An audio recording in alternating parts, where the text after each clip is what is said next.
Deus nos concede a cada dia uma página de vida nova no livro do tempo. Aquilo que colocamos nela corre por nossa conta.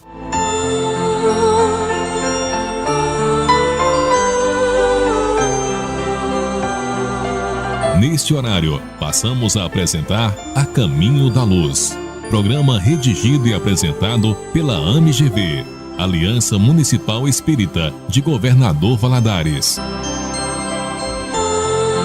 Sonhos não morrem, apenas adormecem na alma da gente.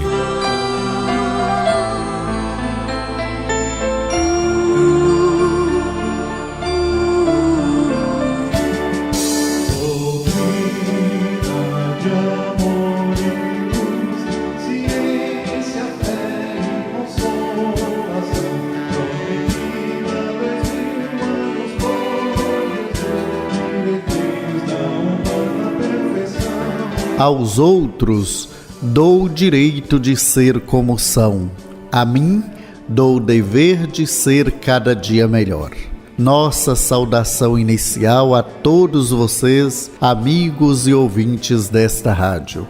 Sob a responsabilidade da Aliança Municipal Espírita de Governador Valadares, estamos iniciando mais um programa espírita A Caminho da Luz, divulgando os ensinamentos espíritas à luz da ciência, da filosofia e dos evangelhos de Jesus, não nos esquecendo de evidenciar o amor uns aos outros e a instrução.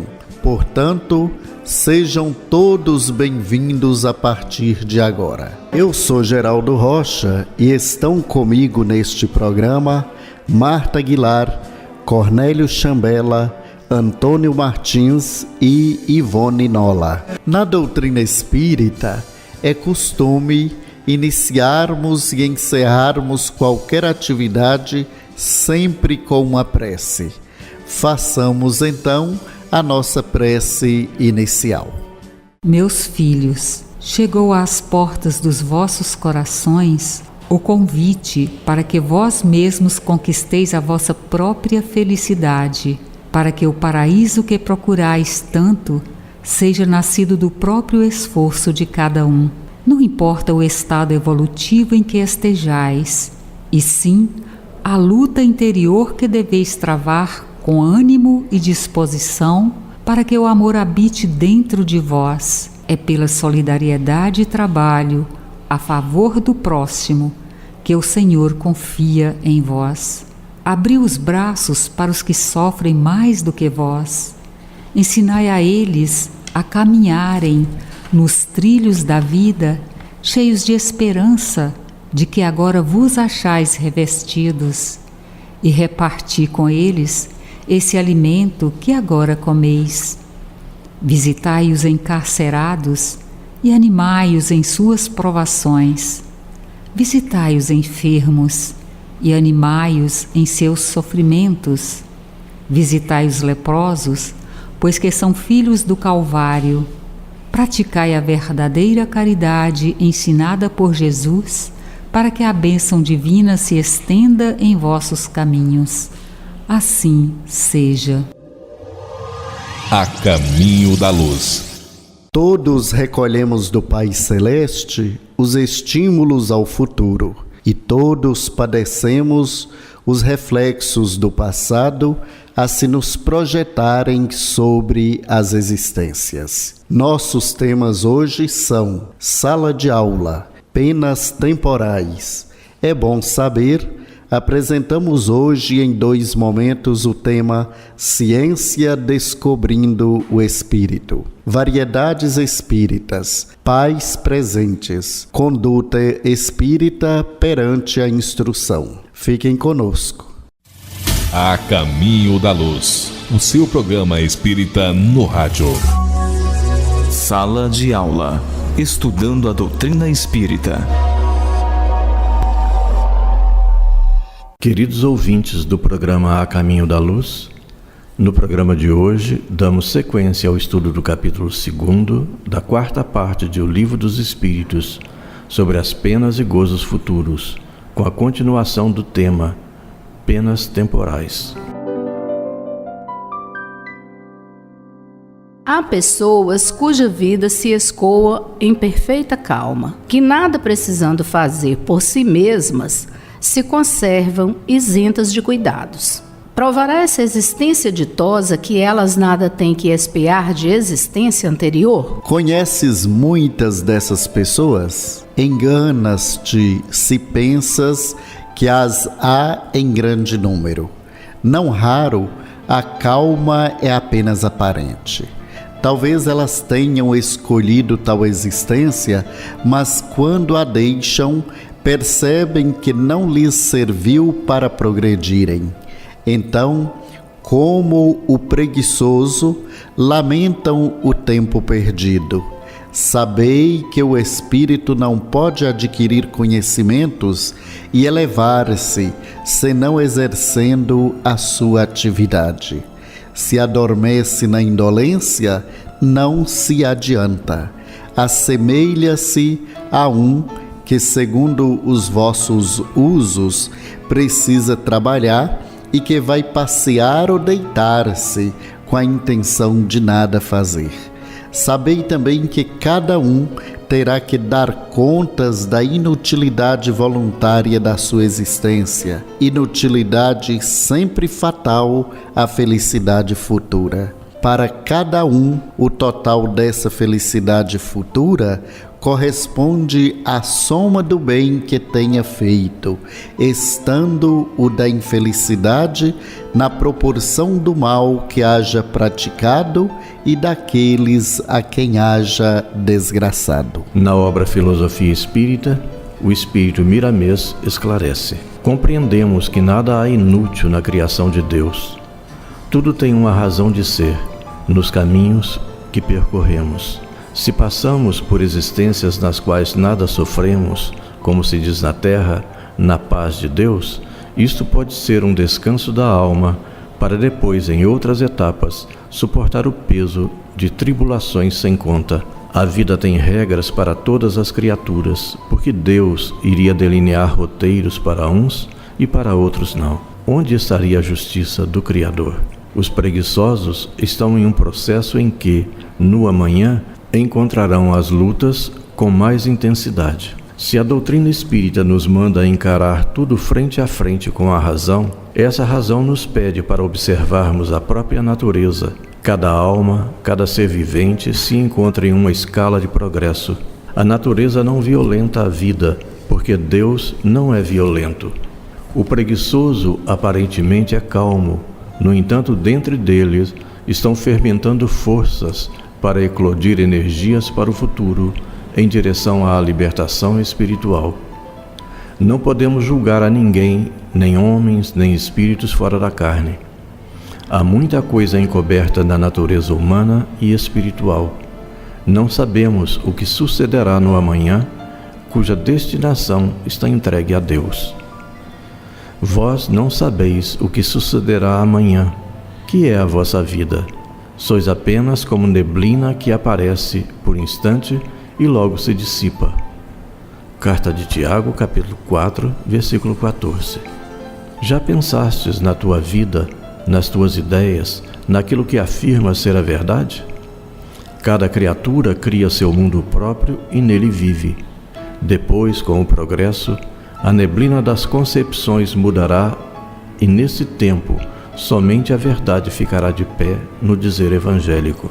A evolução da alma tem muitas nuances que deveremos considerar, e se não encontramos a verdade total na Terra, certamente que ela não está também naquilo que se escreve, mesmo nos livros espíritas. Nas mensagens que enviamos para os homens, com o tempo, aparecerão outras facetas que o progresso ativará, como necessidade dos espíritos, pelo alcance do seu despertamento espiritual. Estamos, com isso, apenas alertando para as necessidades de estudo e do acompanhamento da força de Deus nas modificações de tudo que existe. As suas próprias leis são eternas e imutáveis. No entanto, cada alma, no seu porte espiritual, assimila somente o que condiz com a sua ascensão. Com isso, não estamos apoiando a inércia, mas ampliando o entendimento, porque muitas criaturas se encontram neste estágio. Vamos orar todos juntos para melhor assimilarmos a verdade que surgirá para nós na gradatividade que podemos suportar. Peçamos a Deus que nos abençoe sempre nestas lutas de crescimento, que são para todos. Ninguém para no caminho. O mais despertos caminham mais depressa. O mais lento são almas que estão em caminho, como os outros estiveram. Mas o destino de todos é o mesmo: tornarem-se sóis ante a majestade divina, tornando-se livres com o Cristo em alta frequência nos corações. Você está ouvindo o programa A Caminho da Luz. Entre em contato conosco, tire suas dúvidas, dê sua opinião sobre a nossa programação. Envie a sua pergunta, elogios, críticas ou sugestões em nosso e-mail acaminhodaluzgv@gmail.com. Ouça também todos os nossos programas no Facebook, facebook.com/acaminhodaluzgv. Você está ouvindo A Caminho da Luz. Religião, ciência e filosofia. É bom saber a palavra e a experiência de quem sabe o que diz. Ciência descobrindo o Espírito. Os homens de ciência, paulatinamente, vêm descortinando a existência da consciência, agindo fora do corpo, provando a realidade espiritual. Na Universidade de Duke, nos Estados Unidos da América, o Dr. Joseph Banks Heine, denominado o pai da parapsicologia, foi um dos grandes desbravadores na busca da existência de um conteúdo extrafísico no homem. Em seu laboratório para pesquisa de fenômenos paranormais, afirmou categoricamente que a mente não é física e, por meios não físicos, age sobre a matéria. Contrariamente ao que pensa o materialismo, enfatizou que o cérebro é simplesmente o instrumento de manifestação da mente no plano físico, com a aprovação de pesquisadores da Universidade de Londres, de Oxford e de Cambridge, proporcionando que o conceituado filósofo Herculano Pires se manifestasse, dizendo que isso equivale a dizer que o homem é espírito e não apenas um organismo biológico. Explicou Heine que nos fenômenos psique gama e psique kappa, o responsável é o espírito do próprio sensitivo, enquanto que no psi-gama a percepção extrasensorial permite ao ser ultrapassar os limites do espaço e do tempo, telepatia, premonição, clarividência, psicometria, xenoglossia. Nos fenômenos denominados de psique kappa, há a ação direta da mente sobre o mundo físico, telecinésia, aporte e parapirogenia. Baseados nas asseverações de Heine, podemos conjecturar que se o espírito, mesmo aprisionado em um corpo físico, encarnado, pode agir com tanto poder e força, imaginemos o que possa fazer livre, completamente liberto dos grilhões terrestres. Certa feita, Chico Xavier se encontrava dormindo em sua residência e, se desdobrando, se materializou em uma sessão de ectoplasmia em Caratinga, Minas Gerais, fato presenciado e divulgado pelo saudoso confrade Gerson Simões Monteiro, o qual, se encontrando posteriormente com o ilustre medianeiro, recebeu a devida confirmação do ocorrido. O que muito chamou a atenção do mundo científico e dos espiritualistas foi o fato de Heine não só enfatizar que a consciência não é um produto do cérebro, como igualmente constatar que ela continua atuante até mesmo após a morte do corpo físico, porquanto, através de exaustivas pesquisas, o insigne pesquisador chegou aos chamados fenômenos psitetas, alusivos às manifestações de espíritos de indivíduos já falecidos, comprovando que os mortos vivem e se comunicam com os chamados vivos, teta, 8ª letra do alfabeto grego, escolhida por parecença com a palavra grega thanatos, a qual quer dizer morte. Na obra O Alcance do Espírito, Heine afirmou que a instituição do espírito como distinto do cérebro, sob certos aspectos fundamentais, vem em apoio da ideia psicocêntrica do homem. Isso significa que o espírito é um fator de pleno direito no esquema total da personalidade. Ante a seguinte questão, existe algo extrafísico ou espiritual na personalidade humana? Heine diz que a resposta experimental é afirmativa. Concluindo, enfatiza que há provas atualmente da existência de tal fato no homem no livro O Alcance do Espírito. O famoso psiquiatra suíço, fundador da psicologia analítica, Carl Gustav Jung, também considerava que há faculdades peculiares da psique que não estão inteiramente confinadas no tempo e no espaço.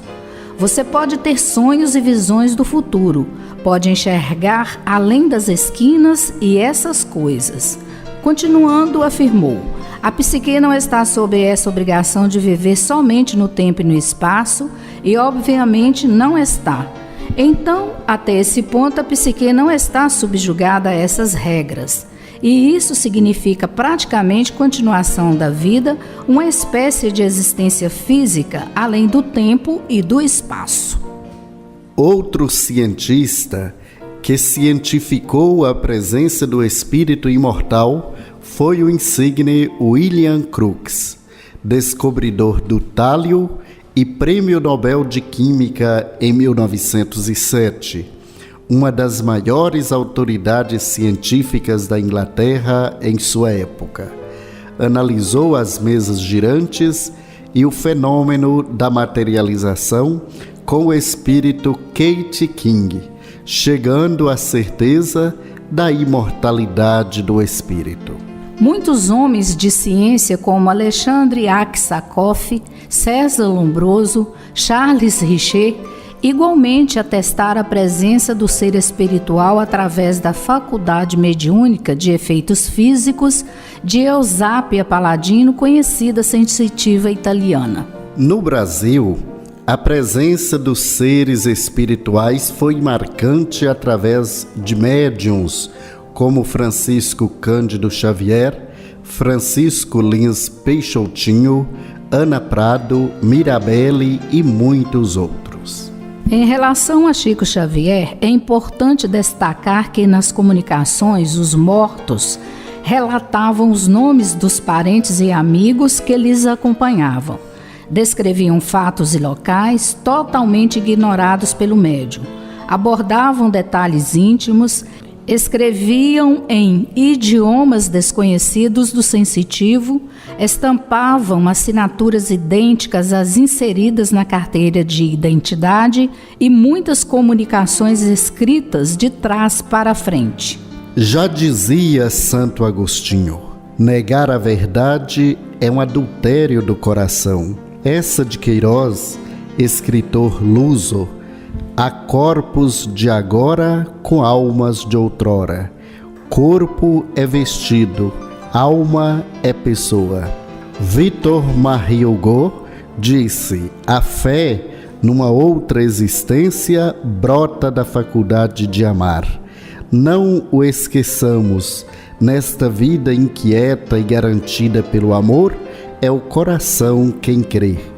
O filho conta encontrar a seu pai. A mãe não consente em perder o filho para sempre. Esta recusa do nada é a grandeza do homem. A disseminação da ciência não material. A era da ciência não material, inaugurada por Heine, foi reexaminada e expandida popularmente por outro cientista americano, o Dr. Raymond Moody, divulgando suas pesquisas em 1975 na obra Vida Depois da Morte, um best-seller, com dezenas de milhões de livros vendidos. Com a declaração de cerca de 150 pessoas que passaram pela morte clínica, Moody enfatizou o fenômeno do desdobramento espiritual, descrevendo que entre as experiências mais comuns relatadas, salientou a sensação de paz e ausência de dor. Sentir-se viajar dentro de um túnel ou ouvir um zumbido nos ouvidos. Ver pessoas, principalmente familiares já falecidos. Encontrar seres espirituais superiores. Sentir-se a subir pelos céus. Vivenciar um retrospecto da própria vida, desde o nascimento até a morte, e não desejar voltar à vida física.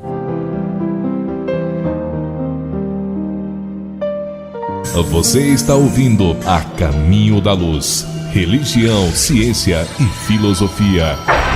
É bom saber a palavra e a experiência de quem sabe o que diz. Segundo momento do tema, ciência descobrindo o espírito. Pesquisas científicas atuais de descoberta do espírito. Atualmente, os cientistas estão se certificando da presença do espírito através das pesquisas envolvendo a relação entre mente, cérebro e consciência, inclusive sendo noticiado que neurocientistas encontraram fortes evidências da vida após a morte e as apresentaram nas Nações Unidas.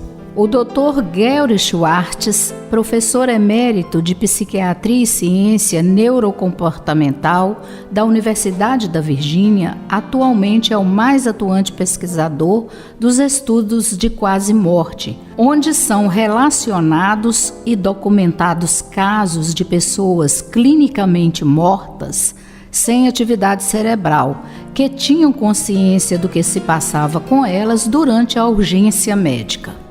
Relatam os pacientes que após a ressuscitação presenciaram tudo o que tinha acontecido no momento do atendimento, demonstrando que a consciência não é fruto do cérebro, provando que a psique não está subjugada a viver nos limites do tempo e do espaço.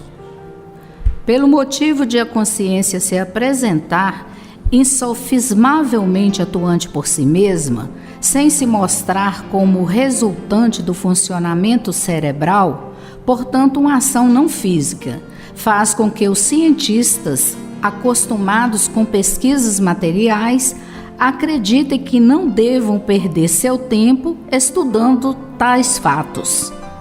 A revista médica internacional The Lancet, no Reino Unido, uma das mais antigas e conhecidas do mundo e referida como uma das mais conceituadas, divulgou um estudo de 13 anos de experiências de quase morte, quando o indivíduo clinicamente morto se vê liberto do corpo e permanece vigil em espírito, observando o que ocorre ao seu redor.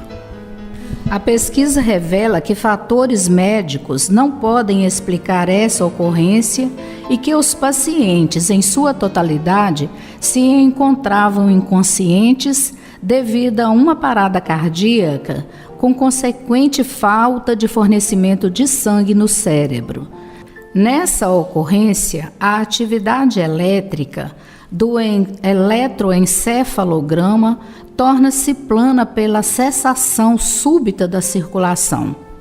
O estudo, englobando 344 pacientes, apontou que nessa ocasião em que estavam clinicamente mortos, não iniciada a ressuscitação cardiopulmonar, 18% apresentaram algum tipo de memória, sendo que 12% vivenciaram experiências marcantes de desdobramento espiritual. Em verdade, o ser espiritual abandona provisoriamente o corpo físico e, além de observar tudo o que acontece na sala de emergência, encontra seus seres queridos já desencarnados e mantém com eles vida de relação, comprovando que os mortos vivem e têm consciência de suas individualidades.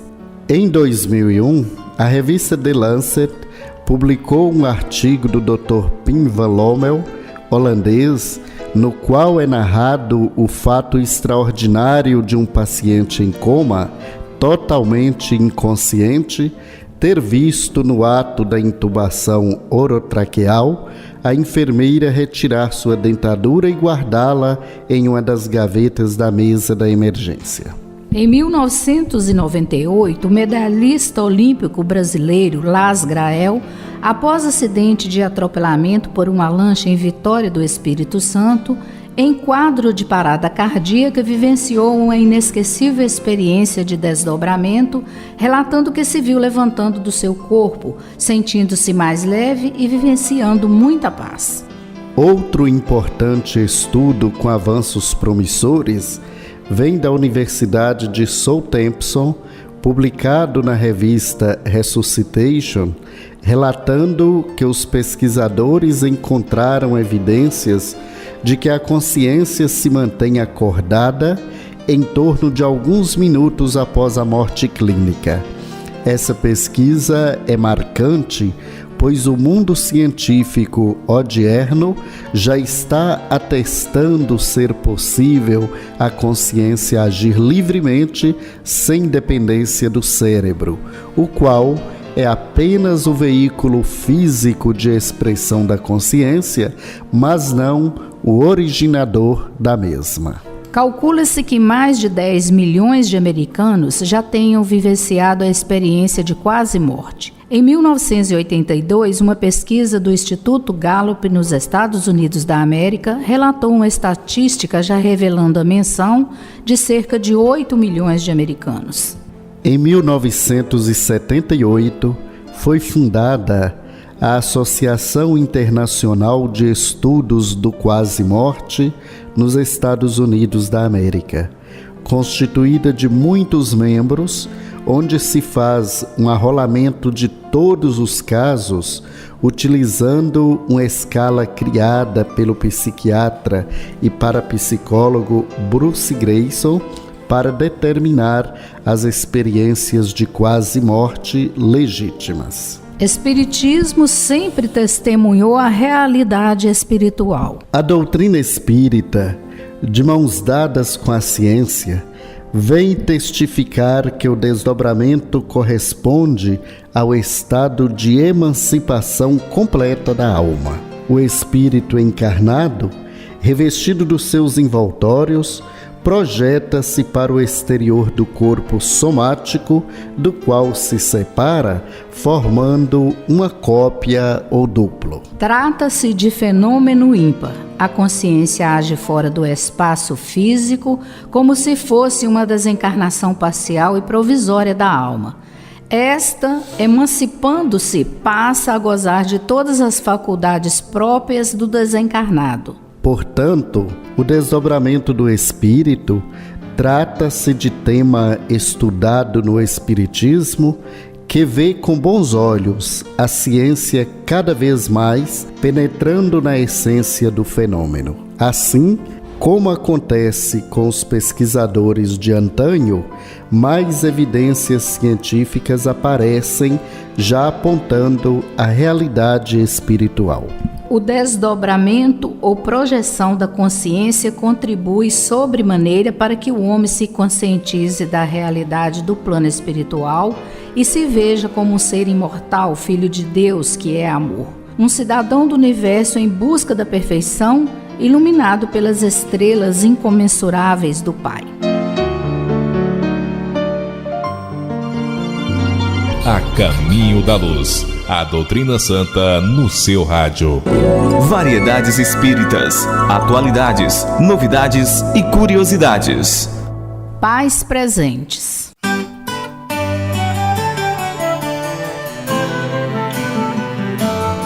Conta Lúcia Moisés. Martinha, Angelina e Erlon frequentavam quinzenalmente nossos encontros de evangelização.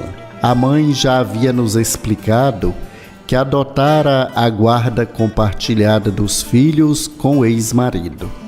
Sendo espírita e zelando pela educação moral dos pequenos, fazia questão de, no seu dia, levá-los ao centro espírita, permanecendo ela própria na instituição, participando dos estudos no grupo de pais que ocorria no mesmo horário.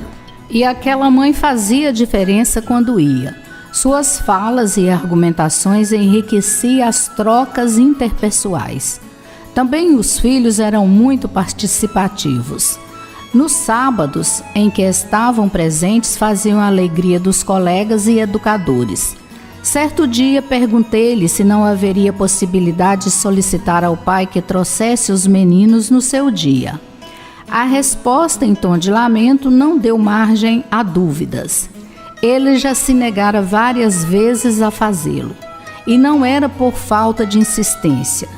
Erlon, de apenas 5 anos, quase o arrastava em direção ao centro, encontrando sempre resistência. Durante quase todo o ano, tal situação se manteve inalterada. Por isso, fomos todos apanhados de surpresa quando vimos o menino chegar trazendo o pai pela mão, acompanhado da irmãzinha. Olhos brilhantes, sorriso de vitória, como a nos dizer: consegui. Na condição de coordenadora, coube a mim recebê-lo, o que fiz com imensa alegria. Apresentando-o ao grupo, ele manifestou certo desconforto inicial. Mas como todos ali sabiam da importância daquele momento para a família, não tardou a se mostrar mais à vontade em função da acolhida recebida. Estimulado a participar, falou da sua experiência de ser um pai de final de semana, gerando interessantes reflexões. Dali em diante, a situação mudou. Trazia as crianças no seu dia de guarda, participando dos estudos com os pais, e quando um contratempo surgia, não impedia a mãe de levá-las para a evangelização, indo ao encontro delas mais tarde. Esse caso me marcou profundamente. Sou uma árdua defensora da implantação de grupos de pais nos centros espíritas. A experiência tem comprovado quão importantes são aqueles momentos em que os genitores ou responsáveis se reúnem objetivando a autoeducação e formação moral dos seus filhos. Apesar de os modos de atuação não serem padronizados, o que se observa na maioria das vezes são os responsáveis pela família discutindo temas educacionais à luz da doutrina espírita e que, aos poucos, vão ampliando a compreensão do seu papel em relação ao adiantamento moral dos espíritos que lhes foram encaminhados por Deus. Infelizmente, em muitas instituições que oferecem a evangelização espírita infantil, há grandes parcelas de mães, elas são a maioria nos grupos de pais, que levam a criança até a porta e vão se dedicar a outros afazeres, excetuando-se as que necessitam trabalhar nos horários dos encontros. Tal atitude não faz muito sentido. Saber o que é oferecido ali, como é feito o trabalho, como a criança interage com os demais colegas e educadores, é o mínimo que se poderia esperar de pais ou responsáveis cuidadosos. Participar do grupo de pais é também uma maneira de oferecer informações e subsídios sobre a família, que serão levados pelo coordenador aos educadores, visando a uma melhor adequação dos conteúdos aos educandos.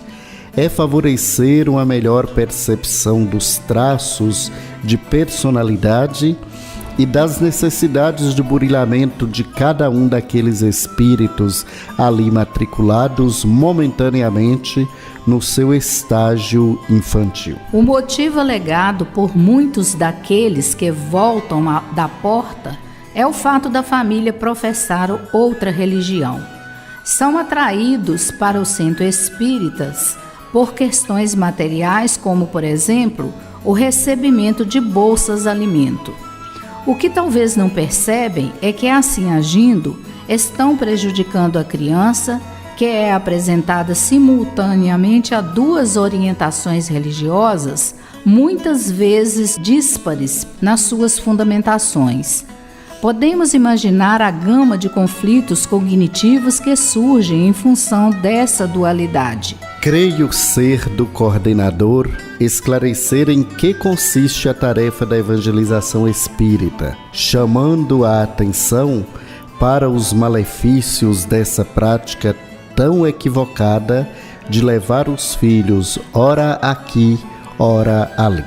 Portanto, para preservar a saúde mental e espiritual da criança, entendo que o problema deve ser encarado com extrema lucidez. Quem leva uma criança até as portas do centro espírita deveria ser o primeiro a transpô-la, participando ativamente de forma coletiva com o trabalho em prol da infância que ali é feito.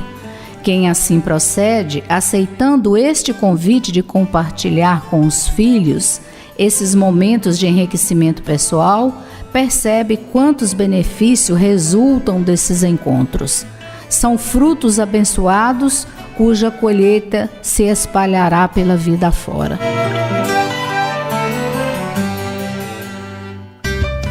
Você está ouvindo o programa A Caminho da Luz. Entre em contato conosco, tire suas dúvidas, dê sua opinião sobre a nossa programação. Envie a sua pergunta, elogios, críticas ou sugestões em nosso e-mail acaminhodaluzgv@gmail.com. Ouça também todos os nossos programas no Facebook, facebook.com/acaminhodaluzgv.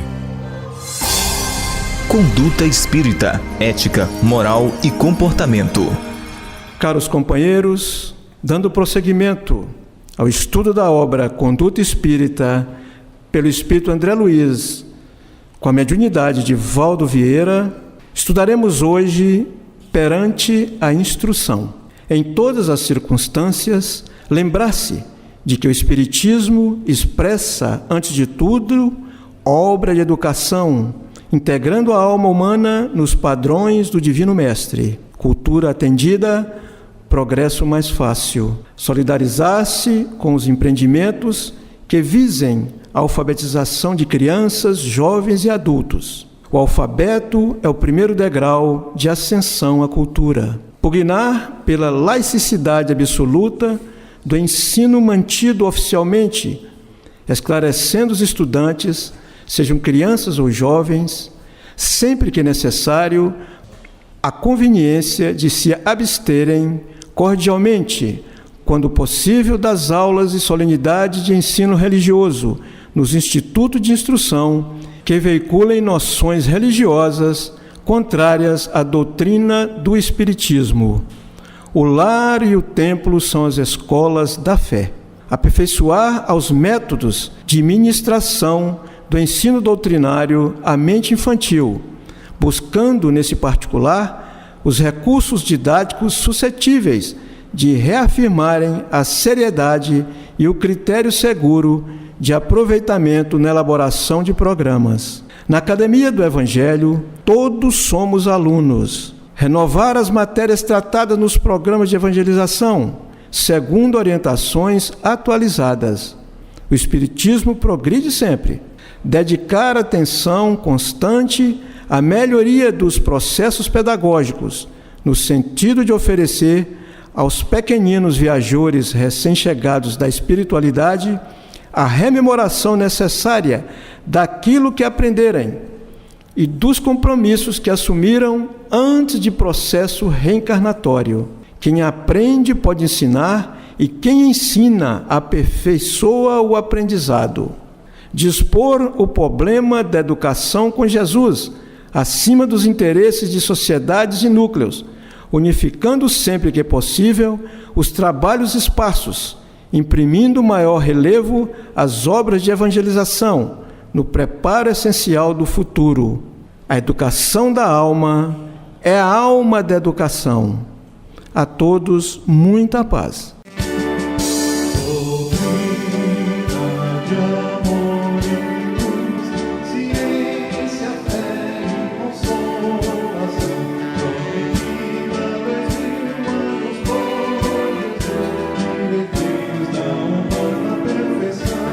Na vida, não é preciso se vingar de ninguém. O que é ruim se destrói sozinho. Amigos e ouvintes, chegamos ao fim de mais um programa A Caminho da Luz. A Aliança Municipal Espírita de Governador Valadares agradece a todos vocês que nos acompanharam. Qualquer assunto apresentado neste programa poderá ser detalhadamente explicado em uma de nossas casas espíritas. Portanto, não fique em dúvida. Obrigado, Deus, por mais esta oportunidade de estarmos juntos e nos permita retornarmos no próximo domingo, nesta emissora, neste mesmo horário. Façamos a nossa prece final. Fiquem com Deus. Jesus amado, ajudai-nos a decidir e construir o nosso próprio céu na área da consciência que Deus nos deu e viver nela em paz. Vós, Jesus, ouvistes quando estavas pregado no lenho da nossa redenção. Eis o que Mateus anotou no capítulo 27, versículo 40. Ó, tu que destróis o santuário e em 3 dias o reedificas, salva-te a ti mesmo. Se és Filho de Deus, desce da cruz. Vós, Cristo, já estavas salvo e nunca ficastes pregado na cruz da ignorância. Essa assertiva é para nós outros, encarnados e desencarnados, que ainda carregamos um madeiro enorme formado pelo karma e estamos pregados em todos os tipos de vícios que nos fazem sofrer cada vez mais, ignorando as causas desses infortúnios a nos fazer gemer em nossa caminhada. Ensinai-nos, Mestre, a vos encontrar, vos ouvir e vos seguir, reedificando o vosso templo sagrado em nosso interior. Assim, hoje e eternamente. Amém.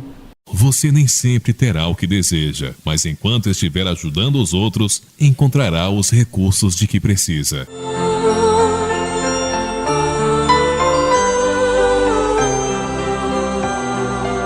Você acompanhou conosco A Caminho da Luz. Este programa estará de volta no próximo domingo, neste mesmo horário. Não há problema que não possa ser solucionado pela paciência.